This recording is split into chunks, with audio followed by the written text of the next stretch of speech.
Hello students, welcome to my channel Digital Student. So today in this video I will explain you summary of chapter first the third level जिनके author हैं jet finish.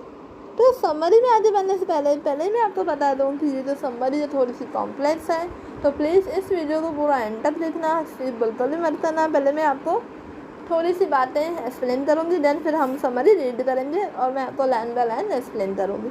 Okay, तो चलो पहले character जान लेते हैं कौन कौन से हैं। फर्स्ट मेन कैरेक्टर है Charlie, then his wife Louisa और third his psychiatrist friend Sam. देखो, तो पहले चार्ली के बारे में हम जानते हैं कि चार्ली कौन है। चार्ली ऑफिस जाने वाला, वर्किंग क्लास में काम करने वाला एक पर्सन है। एक दिन क्या होता है कि उसे लेट तक ऑफिस में काम करना होता है। जब वो लेट वर्क करके अपना घर आने के लिए जो स्टेशन ग्रांड सेंट्रल स्टेशन से जो है घर पे आता है, तो ये जो ग्रांड सेंट्रल स्टेशन है बहुत ही बड़ा है।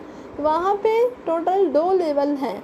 इससे 7 लेवल से जो है अपने घर पे जाना था, पर 7 लेवल जो था इतना बड़ा जो है बन चुका था, उसमें चेंजेस आ गए थे, तो वहाँ से भटक जाता है और पता नहीं कहाँ पे जाके पहुँचता है, जहाँ पे उसको डोर खोलने से एक अलग तरह की दुनिया दिखने को मिलती है। आगे हम जब पढ़ेंगे आपको पता चलेगा कि वो पहुंचा था 1894 में। चलो पहले फिर से चलते हैं। उसने डोर खोला, फिर उसको पता चलता है, वो दिखता है जहाँ मैं पहले था और अब जो लोग हैं उनके कपड़ों में, बिहेवियर में कितना डिफरेंस है। जो भी शॉप्स, बाज़ार, घर, सभी जगह में डिफरेंस था। देन वो जब आगे बढ़ता है तो मूवी की टिकट्स मिल रही थी, तो वो चाहता था कि वो अपनी वाइफ के लिए और अपने लिए खरीदे, पर उसके पास पैसे नहीं थे क्योंकि 1894 की करेंसी अलग थी। उसे लगता है कि मैं एंशिएंट टाइम में पहुंच गया हूँ। वो कंफर्म करने के लिए क्या करता है, न्यूज़पेपर लेके देखता है, तो वहाँ पे उसे ईयर पता चलता है कि 1894 है। उसे वो दुनिया देखकर फीलिंग ऐसी आती है कि वो वहाँ पर ही रहे, अपनी वाइफ को यहाँ पे लेके आए और वहाँ पर ही रहे, क्योंकि तब ना फर्स्ट वर्ल्ड वॉर हुई थी ना सेकंड वर्ल्ड वॉर, ठीक है। तो इसलिए वो चाहता था कि वो क्या करता है, अपने जो होम टाउन था वहाँ पे जाने के लिए टिकट स्टेशन पे खरीदता है। उसने जैसे अपनी करेंसी दी तो उसे बोला कि नहीं, ये करेंसी तो यहाँ पे नहीं चलती। तो वो उसे याद आ गया कि हाँ, ये तो करेंसी नहीं चलती क्योंकि 1894 है। फिर वो क्या करता है, फिर से चला आता है अपने घर पे। फिर ये बात जो है द थर्ड लेवल, क्योंकि जनरली ग्रांड स्टेशन जो था, ग्रांड सेंट्रल स्टेशन सिर्फ 2 लेवल थे, पर अपनी फ्रेंड सैम और अपनी वाइफ को बताता है कि वहाँ पे थर्ड लेवल भी है, जो कि किसी ने नहीं देखी, पर आज मैंने देखी है। कोई भी ऐसा विश्वास नहीं कर रहा था, सब इसको समझ रहे थे ये ऐसे ही बोल रहा है, क्योंकि आजकल टेंशन एंजाइटी में लोग कुछ भी सोचने लगते हैं, तो सब ऐसा समझ रहे थे। तो इसलिए इसकी जो बात थी हर कोई इग्नोर कर रहा था। देन फिर क्या होता है, इसे एक दिन अपने, क्योंकि इसे स्टैम्प्स कलेक्ट करने का जो था ऐसी हॉबी थी, तो उस स्टैम्प से बीच में एक लेटर मिलता है। जब वो लेटर ओपन करता है तो पता चलता है कि इसे फ्रेंड सैम का है, जिसने लिखा है कि मैं थर्ड लेवल पे पहुंच गया हूँ और तेरा और तेरी वाइफ का वेट कर रहा हूँ, वहाँ पे आ जा। फिर इसे जो है अजीब लगता है, क्योंकि जो थर्ड लेवल में बोल रहा था वो कोई भी मान नहीं रहा था, वो है ही नहीं, और मैं खुद भी ढूंढने गया था तो वह थर्ड लेवल मुझे फिर से नहीं मिली थी। तो इसीलिए जो है उसे इमेजिनेशन पे जो है समझ में नहीं आ रहा था उसे कि ये है क्या।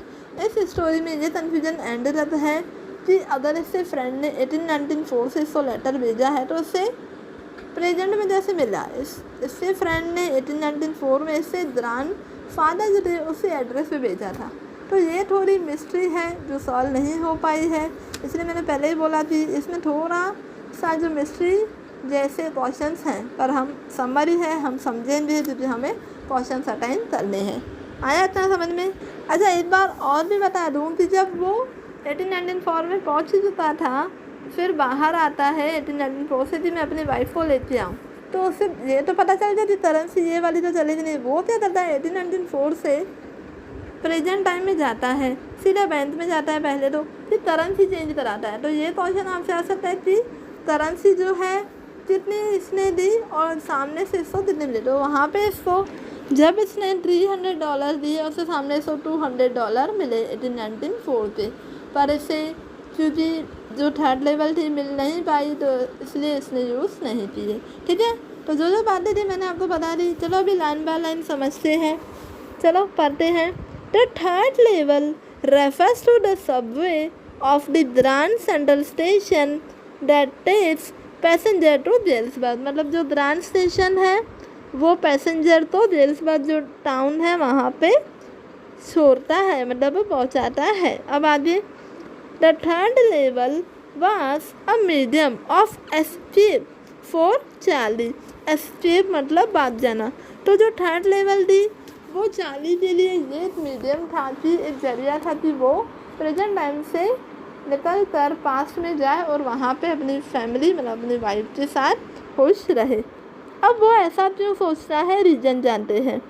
Life in modern world is full of insecurity, fair, war, worries and stress. हम सब जानते हैं कि मॉडर्न लाइफ जो है हर तरह से इनसिक्योरिटी है, डर लगा रहता है, वॉर होती रहती है, चिंताएं भी हैं और स्ट्रेस भी है।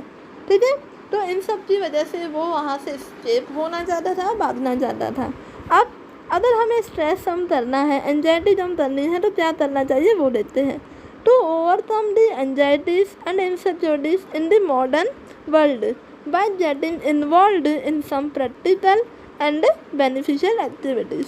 अगर कोई कॉमन मैन जैसे एंजाइटी या तो इनसिक्योरिटीज की फीलिंग आती है तो उसे क्या करना चाहिए, प्रैक्टिकल ट्रेनिंग, मतलब कि फैमिली के साथ टूर पे जाना चाहिए, मेडिटेशन करना चाहिए, एक्सरसाइज करनी चाहिए, नेचर के साथ ज़्यादा वक्त बिताना चाहिए। ठीक है, तो ये थी इसकी मीनिंग। अब आगे बढ़ते हैं।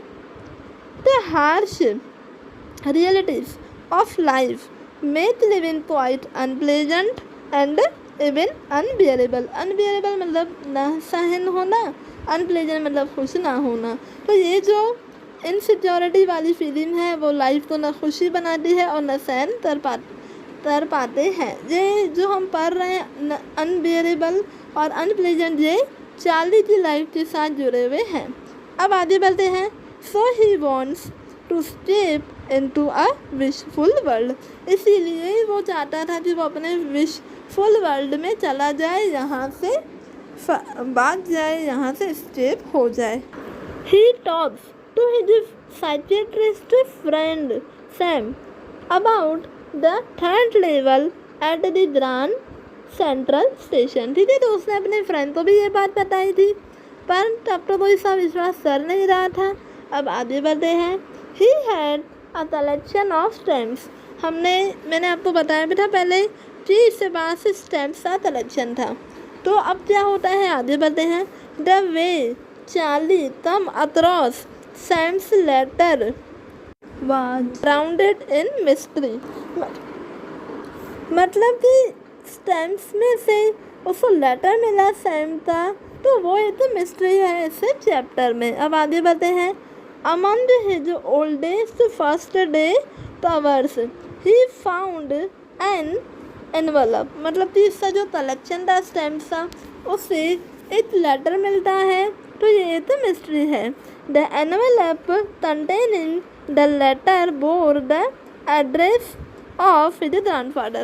जब वो लेटर खोलता है चार्ली तो वहाँ पे जो एड्रेस लिखी हुई थी वो एड्रेस थी चार्ली के ग्रैंडफादर की।